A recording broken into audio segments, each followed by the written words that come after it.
you had Albert's mad dash. This is one of those games, I think it's a microcosm of the season because I think, I could be wrong here, I think the Cardinals are going to be able to pull off what's very rare in sports, where you can have this season of unbelievable nostalgia while also winning. And I feel like that doesn't always happen. And I don't mean to keep going back to the NBA, but like look at Kobe Bryant's last couple years. Yeah. Everything was about the way that Kobe Bryant ended his career with the Lakers. It's almost like they didn't even care anymore about winning, which is just absolutely crazy. But when you look at the Cardinals last night, it's not just a fun story because Albert Pujols is chugging around.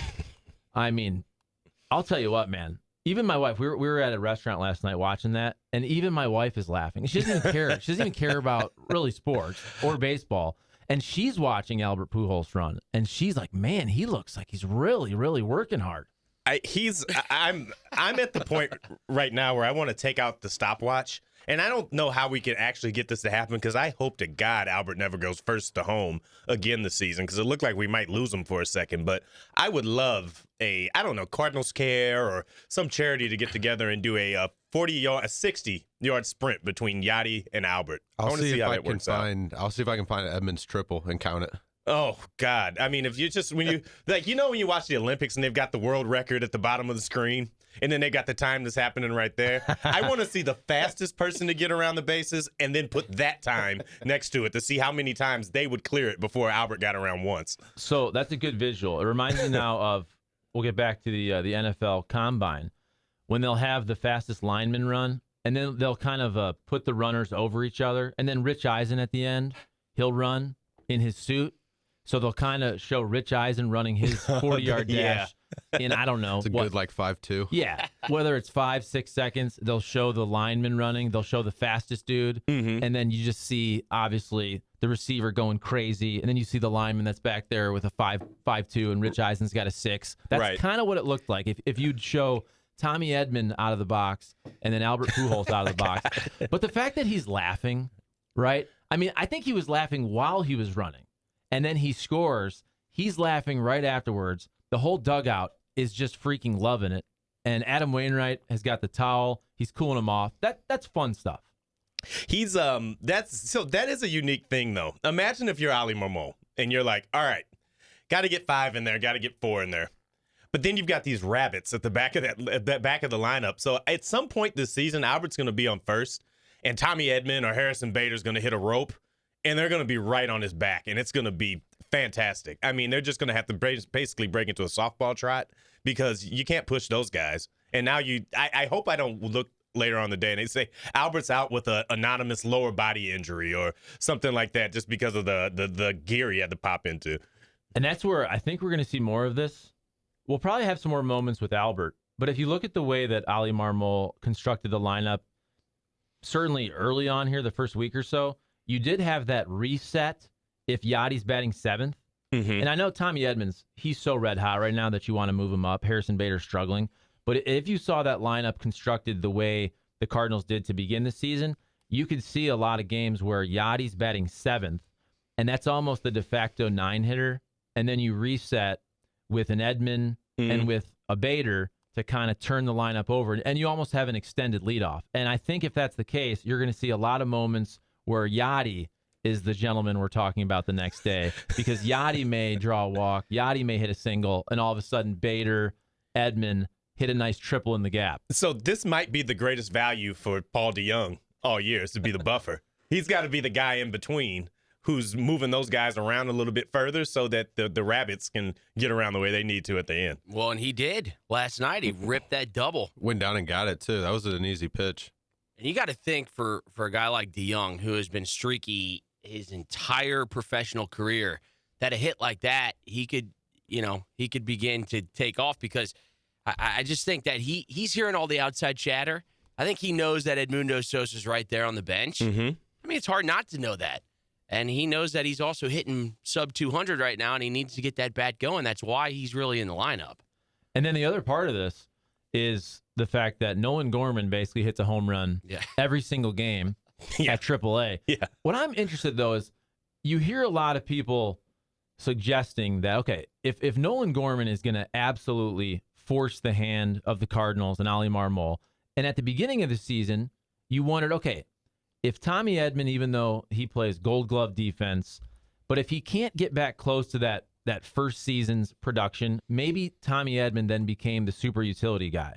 Well, now I feel like that conversation has shifted towards, well, you could move Tommy Edman to short because Paul DeYoung's not hitting, and Nolan Gorman comes up. You got some DH opportunities. You got some second base. I just wonder, though, as great of a defender as Tommy Edman is, shortstop's a different animal. Mm-hmm. I mean, I know he's really good. He's gold glove. Love him at third. Love him at second. I just think to be an everyday shortstop, that's not an easy transition from second base. I know he's done it before. Yeah, no, I mean that is a big push. And I mean, and I think that honestly, when I looked at Paul DeYoung this year, and I know that obviously the Cardinals opted out of the shortstop market, felt like what they had with DeYoung was a thing. Maybe in the back of their head, Edman factored into that some, and of course having Sosa there. I was more surprised that they didn't move DeYoung around a little bit more to try to see an opportunity to get his bat into other places and to figure out where some of that versatility at. Maybe that's a shorter spring contributed to that, but they seem pretty dialed in on that's what he was going to do.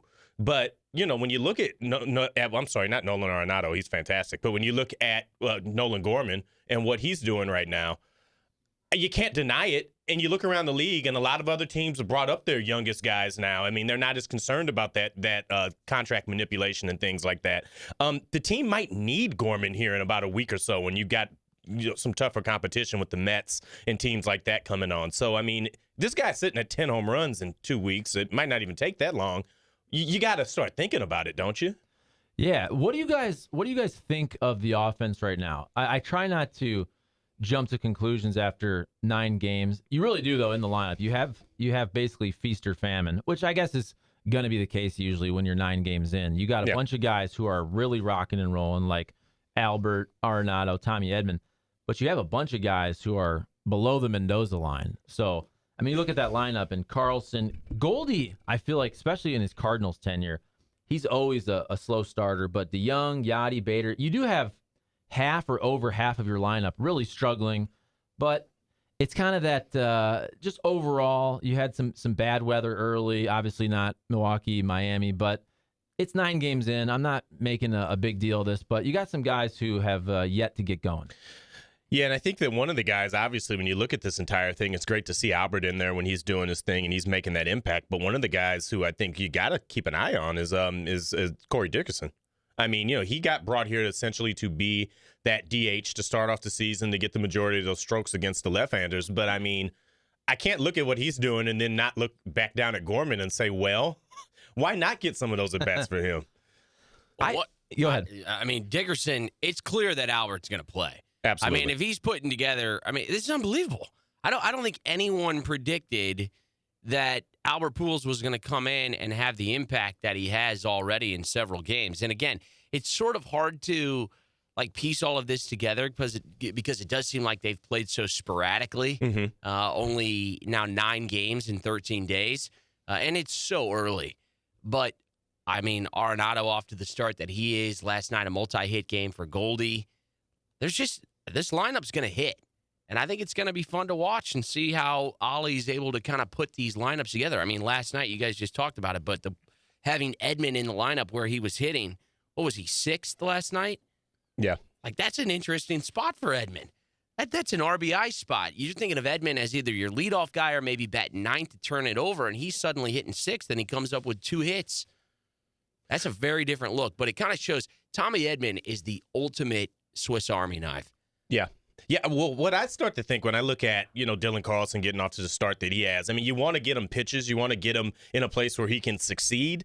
Maybe that 6th spot down there is a good place for him to be at right now. Swap him and Edman out, put Edman at the top, ride the horse while it's hot, and you never know what's going to stick around. But I think that you can really move Edman and Bader and Carlson around pretty freely based on what you need at any particular time. And it's interesting, too, when you talk about Albert, who right now, I mean, he's hitting 389, 476 on base, slugging almost 800. It's very early. We get that.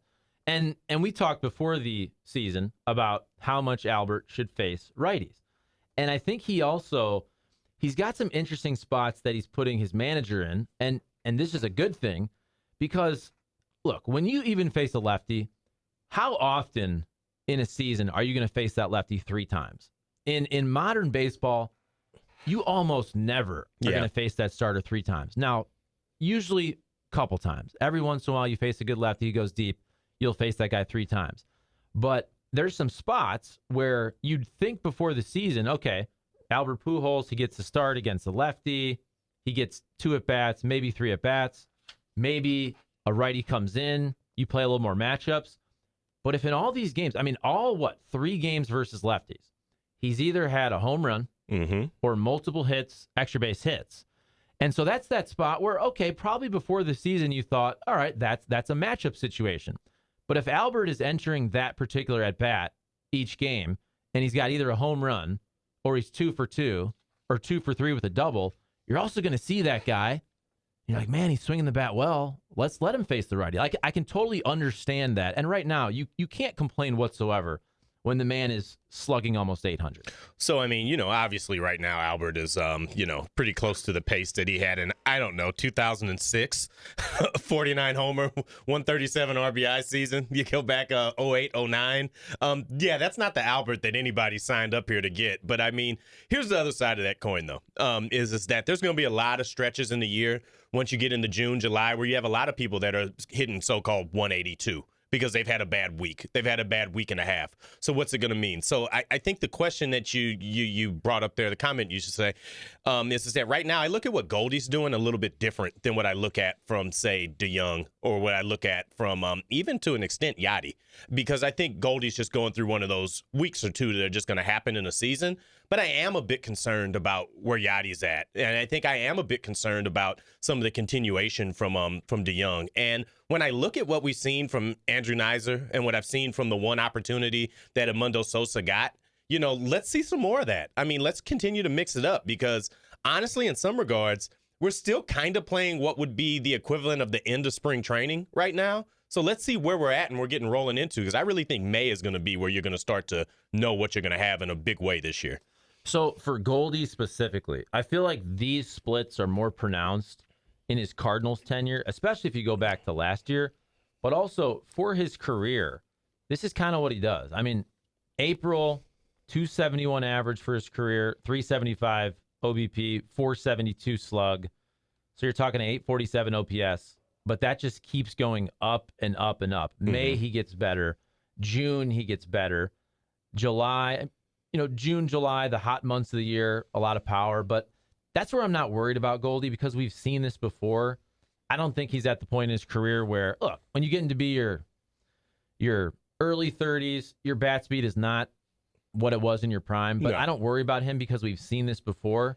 And hell, last year he got better every single month after just an absolutely terrible April. Well, and when you look at Tommy Edman, it's a tale of two cities. Tommy Edman couldn't hit the broadside of a barn in spring training, and now he's ripping the cover off the ball. So, you're just going to go through these things. You're going to have these stretches. Goldschmidt doesn't look bad at the plate. He doesn't look like he's not making good contact. I just think he's having one of those times right now. But, at the end of the day, you got to break even. I think in the positions where you could have competition, you still have it there. You still got a guy, even if you're going to go all the way through the bench. I think we've talked about everybody on the roster with the exception of Lars Nootbaar, who's another one of the young guys that is kind of locked out of the lineup. And I also still think that we've got some things in management are still learning how to manage this DH roster. In a lot of other situations, you would have had a lot more double switches. You would have had pitchers coming and going where you had to manipulate things, got guys more at bats. But right now, you've kind of got 2 guys that you need to be getting exposure and need to be getting work in Sosa and Nootbaar, just kind of sitting at the end of the bench and not getting moved in as much as they should be.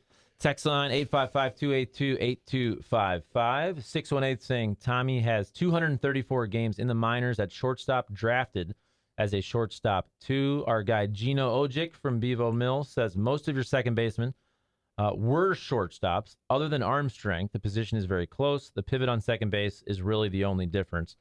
See, I was specifically thinking about arm strength when I discussed that. I guess you could do some different things, though. I think the fact that you have so many good defenders, you can get creative. But in this situation that we spoke of, if this is part of, hey, Gorman is also red hot at the minors, and he's absolutely forcing your hand, if you want to make that move, I don't think you're loving Nolan Gorman as a second baseman. Now, can he do it? Sure. And we'll see at the big league level.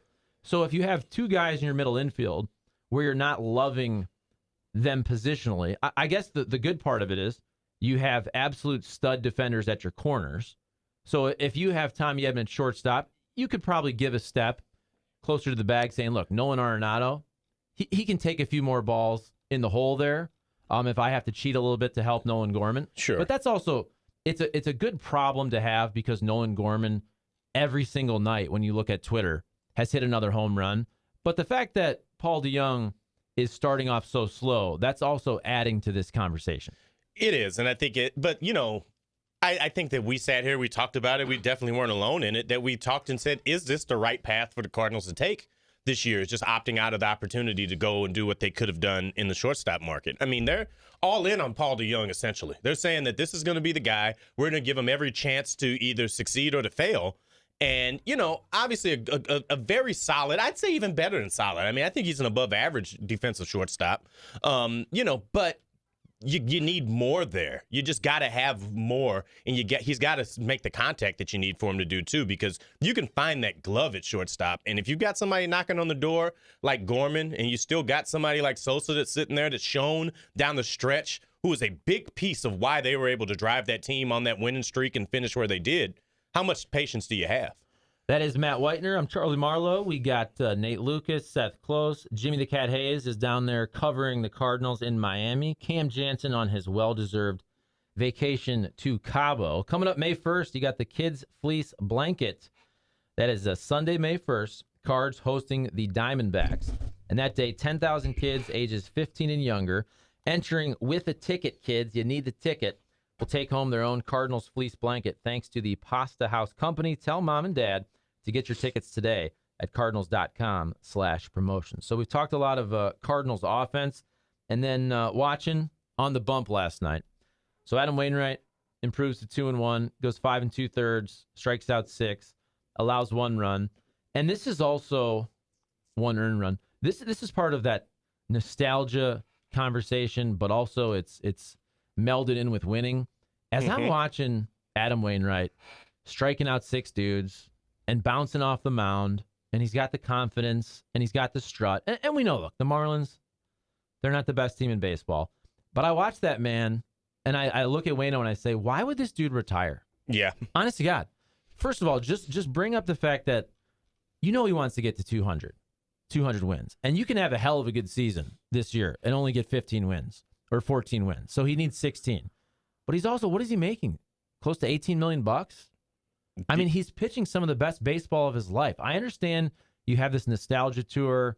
They did on opening day. You got Albert. You got Yachty. If I'm Adam Wainwright, I am not retiring. So I'm glad you brought that up, because I was having a debate about a week or so ago, and I think it was when the Greinke-Wainwright game was going to happen. They said, is Adam Wainwright in the position that if he stays where he's at right now at this end of his year, into his career renaissance of sorts, is he a guy that you start looking at for Cooperstown?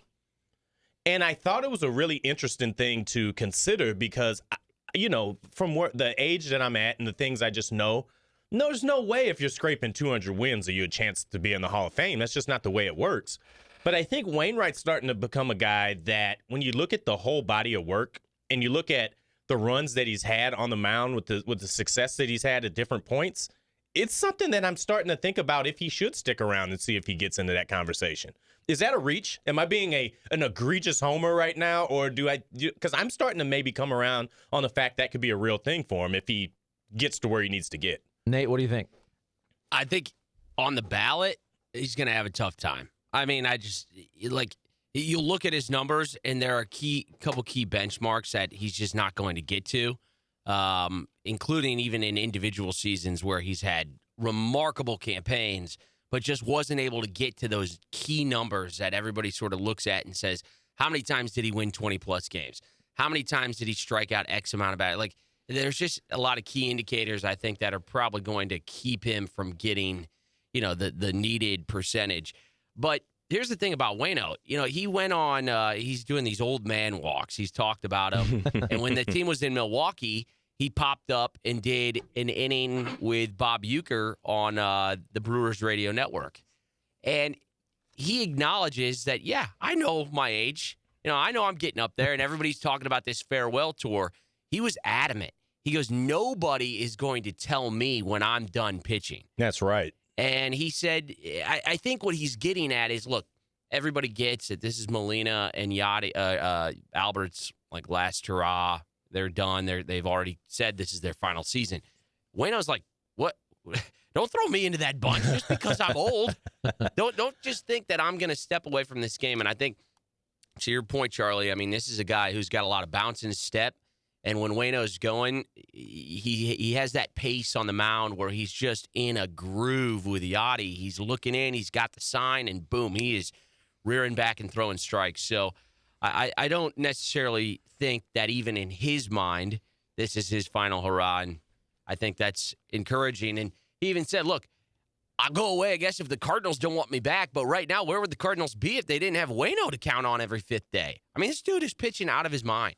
That's the other part of it, is you have these guys coming back from injury, and you have somebody like Miles Michaelis where you don't know exactly what you're going to get from him. Dakota Hudson coming off Tommy John. Adam Wainwright is your innings eater. And we know that 3-4 years ago, a lot of people thought Waino could be done. But look at Waino from 2020 on, from the COVID season on. Anytime you needed a start for a guy to go deep, where you had a losing streak, Waino was there. Excuse me. Waino's been there every single time to pick up the team. He's done it for 3 years. Yeah, he has, and he's earned that moment, but he also gravitates towards that moment. Like that's what makes him phenomenal. He is not afraid of the big moment at all. He wants it. And as I said after opening day, I mean, this guy truly, I think when he puts on that Cardinals uniform, it means something to him. And I think we've lost that a little bit in professional sports, and I get that it can kind of be kind of cheeky and, sports are a business and all that. But I genuinely think that Adam enjoys going out there and knowing that he's pitched his entire, major league career with one team, and he's doing everything he can. I mean, listen to how he said Mr. DeWitt, Mr. Uecker. Like, he genuinely appreciates the people who came before him that allowed this game to grow in the fashion that it has. So that's where, sorry, I probably read too much into it, but when he was doing the inning with Bob Uecker, I'm thinking, is he doing that because he's thinking maybe it's his last year? But then I'm thinking also, you never know when Bob Uecker is going to retire. 88. The man's pushing 90 years old. Yeah. I also think Adam Wainwright is just he's such a baseball student, and he loves the history of baseball. That's a pretty cool moment to be able to go in there and do an inning with Bob Uecker and play that audio and play that video for your kids down the road. And I think the Hall of Fame conversation is very interesting because right now, is Adam Wainwright a Hall of Famer? No, he's not. But is he starting to put himself in the conversation?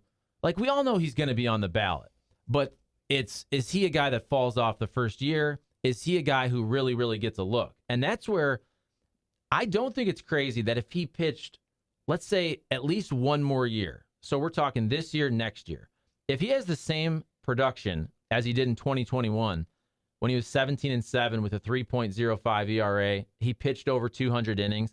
I like when you're looking at a guy's career, you kind of look at that black ink, which is, did you lead your league in any categories? And look, I mean, Adam Wainwright, he's led the league in wins twice. He's got, 2 20-win seasons, 2 19-win seasons. His career ERA is 3.35. You got to think he's going to get to the 200-win mark, which looks nicer on the baseball card. He's led the league in games started a couple times with 34. He's led the league in complete games once. He's led the league in shutouts twice. He's led the league in innings twice. Now, after that, we got somewhat leading the league in hits is not necessarily a great thing. The other part with Adam Wainwright is, man, that one Cy Young, if he could have just won one of those Cy Young awards, it changes the way people look at you and talk about you.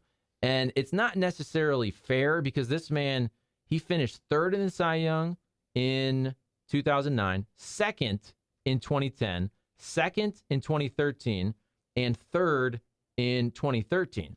So, I mean, 5 different times Adam Wainwright has been in the top 7 of the Cy Young, but he's never won one.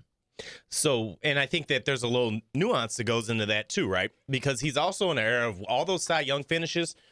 I believe 2009, he split. Chris Harper and him basically split it up that year. It was hard to even win your own vote in your own market that time. But then you overlap with Clayton Kershaw, who is an inner circle Hall of Fame guy when he gets done. So you've got so much context that goes into what happened there at that point. But you've also got the postseason career that he's had as well. I mean, he comes in, he closes out, World Series and starting off early in his career. He's got a sub-3 ERA over a host of postseason innings pitched. I mean, I believe he's pitched, let's see, where is it at? 114 postseason innings, 2.83 ERA. I mean, there's a lot that goes into it. And I do agree that I think that Cooperstown, he might be upper tier right now, Hall of very good.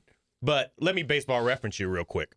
When you look at the 5 guys that his career is most similar to right now, Roy Oswalt, not a Hall of Famer. Roy Halladay, Hall of Famer. Ron Guidry, some guys in the 70s would say Guidry was, a guy that probably was the Wainwright of that era, on the brink. Jimmy Key, not so much. Shout out to him on RBI Baseball on Nintendo, though. He was nasty on there. Jimmy Key. And then Max Scherzer.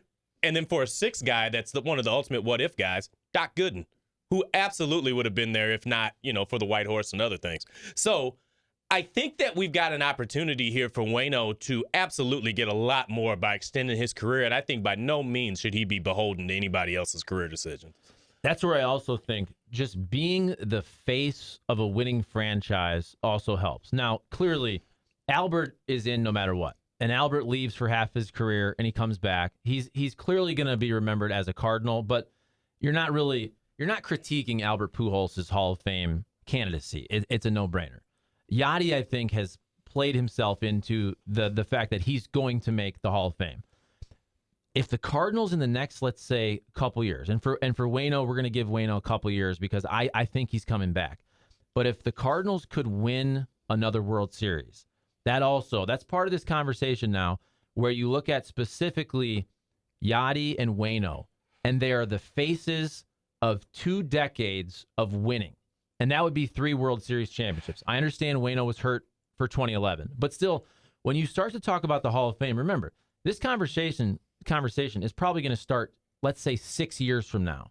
And WAINO's not going to be, if he ever gets in, he wouldn't be a first ballot Hall of Famer. No. So you start to kind of get the good feels, right? You start to see the old video, and you see the old memories, and you look at Yachty and WAINO. And they're for 20 years the faces of a team they were in the playoffs all the time. Maybe they get a 3rd World Series championship. That's the type of stuff where you add it with kind of the borderline numbers and a couple Gold Gloves and 200 wins. And here's the other part of this. Let's be real. I'm not going to sit here and if an 80-year-old man gets in the Hall of Fame and I think he's a borderline candidate and I wouldn't put him in, I'm not going to complain about that. But I think we can also look at the fact that every borderline player is getting in. Am I wrong there? I mean, don't you feel like in the last 5 years that every market, if you have a borderline player, and I'm not trying to disparage these players, but whether it's Ted Simmons, Jim Cott, and every market has players like this. You can look at Lou Whitaker with the Tigers, who I hope gets in. Yeah. But I think you can also recognize the fact that I think the Hall of Fame used to be more elite, and now you're starting to basically let every borderline guy in. And I'm not even complaining about that, but it is what it is. Well, the Veterans Committee has allowed, some guys in that you look at and you go, are you kidding? I mean, not to diminish their accolades or their careers, but the one that has really changed a lot of conversations has been Harold Baines. Yeah. And that you sort of now always say, well, if Harold Baines got in, why couldn't Adam Wainwright? Why couldn't X or Y or Z?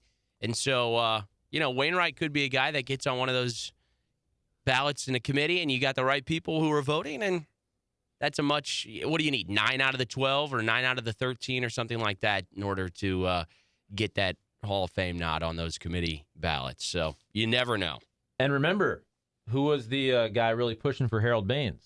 Tony. Mr. Tony La Russa. Now, Tony La Russa, I could see him staying in the game till he's 95. So if 10 years from now, Tony La Russa is still on that committee, you could see him making a nice push for good old WAINO as well. Did you watch when La Russa and Mad Dog Russo were going at it on the set. Yes. And it was like, I don't know how long that segment went, but it was back and forth, and they were vehemently pissed off at one another. But it was great television because it was authentic, and Mad Dog felt how he felt, and Tony was not going to back down from that schmuck. Far be it from Tony to mix it up with somebody over opinions. It's great. And I love Tony, but he's so old school and some of his thoughts. I mean, clearly the man knows baseball just up and down. So I'm not going to pretend like I'm in that realm, but he was quoting stats like game-winning RBIs, and I get it. Look, he liked Harold Baines. I'm not trying to disparage Harold Baines, but I think it is fair, whether it's Harold Baines, Bill Mazeroski, where if somebody gets in and their numbers aren't quite there, it's easy to make the argument, well, this guy's better than Harold Baines. I mean, just look at WAR. I mean, Harold Baines, he was, for the most part, a DH. Harold Baines' WAR is about 39. Adam Wainwright's 45. That's it. He's in. We're done. Put him in. I've been there's two schools of thought for the Hall of Fame that I subscribe to. Is that some people look at it as you should break the Hall of Fame into eras. And, who are the dominant players of that era? I'm not so much about that. I think it's a measuring mark for all of baseball history. However, when I look through at some of the people that have come in, I think that maybe if you pick that number up past 75 up to 80, you challenge more people to be more qualified to get in. But I also think that if you shorten the time that the ballot is out there, if you take that down to 7 years or 5 years or so, it's going to eliminate a lot of that. Oh, let's throw them in, because you still got to make critical decisions within a 5 to 7 year window that could, maybe change that marker. Conversation for another time, though. One thing you got to know is that the Hall of Fame is no longer about putting the best players in the Hall. That's no longer the case. If that were the case, you'd have Clemens, Schilling, and Bonds all in there. No doubt. That's no longer the case.